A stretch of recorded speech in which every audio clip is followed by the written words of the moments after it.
જય માતાજી, જય સુરપુર દાદા. મારું સ્વાગત છે તમારું ફરી એકવાર થયો શ્લોકમાં. તો મિત્રો, આજના દર્શન આપણે સુરપુરા ધામ ભોળાદ એટલે સુરપુર દાદાના કરીએ મિત્રો. તો અત્યારે દાનવા બાપુ દાદાની આરતી કરી રહ્યા છે મિત્રો. તો આપણે પહેલાં દાનવા બાપુના આરતી સાથે દર્શન કરીએ મિત્રો. ત્યારબાદ આપણે સુરપુર દાદાના પણ દર્શન કરીશું. તો વિડીયોમાં બનાવી રહેજો. ચેનલ બનાવો તો સબસ્ક્રાઈબ કરજો, લાઈક કરી કમેન્ટ બોક્સમાં જય સુરપુર દાદા લખીને વિડીયો શેર કરજો મિત્રો.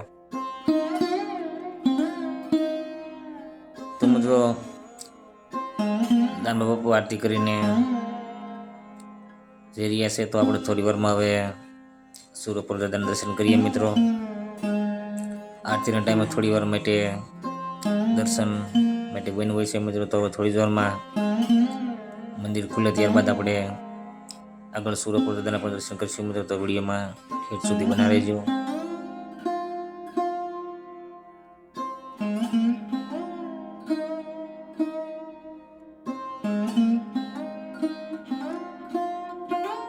તો મિત્રો, આપણે અહીં સુરપુર દાદાના દર્શન કરીએ મિત્રો. તો દાદાના દર્શન કર્યા બાદ કમેન્ટમાં જઈ સુરપુર દાદા લખી નાખજો મિત્રો. વિડીયો શેર પણ કરી દેજો, જેથી અન્ય લોકો પણ ઘર બેઠા દાદાના દર્શન કરી શકે મિત્રો.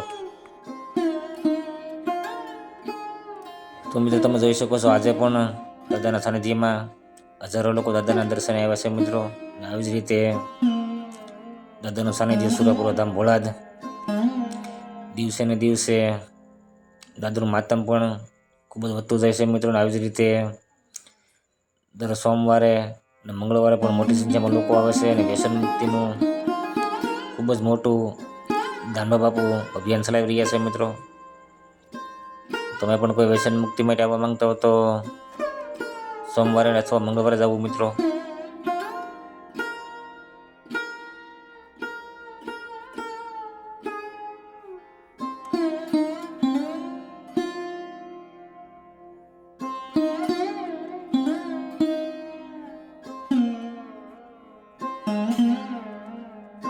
તો મિત્રો, આજના દર્શન આપણે દાનવા બાપુના આરતી સાથે કર્યા.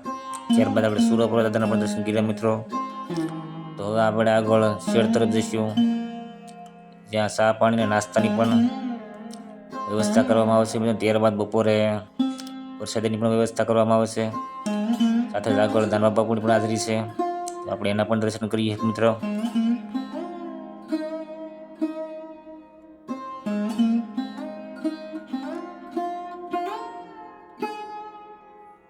તો મિત્રો, હવે આપણે મંદિરની આ બાજુ શેડ તરફ આવી ગયા છીએ. ત્યાં તમે જોઈ શકો છો અહીં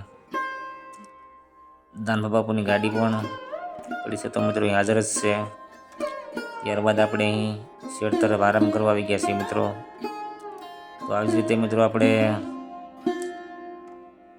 સુરપુર દાદાનો દર સોમવારે અને મંગળવારે બ્લોગ આવે છે મિત્રો. તો આવી જ રીતે દાદાના બ્લોગ જોવા માટે મારી ચેનલને સબસ્ક્રાઈબ જરૂરથી કરી લેજો મિત્રો. તો મિત્રો, આજના બ્લોગમાં આપણે દાનવા બાપુના આરતી સાથે દર્શન કર્યા મિત્રો. ત્યારબાદ આપણે સુરપુર દાદાના પણ દર્શન કર્યા. તો હવે આગળના બ્લોગમાં આપણે સોમવારે સાંજે મળીશું. ત્યાં સુધી જય દાદા, જય માતાજી.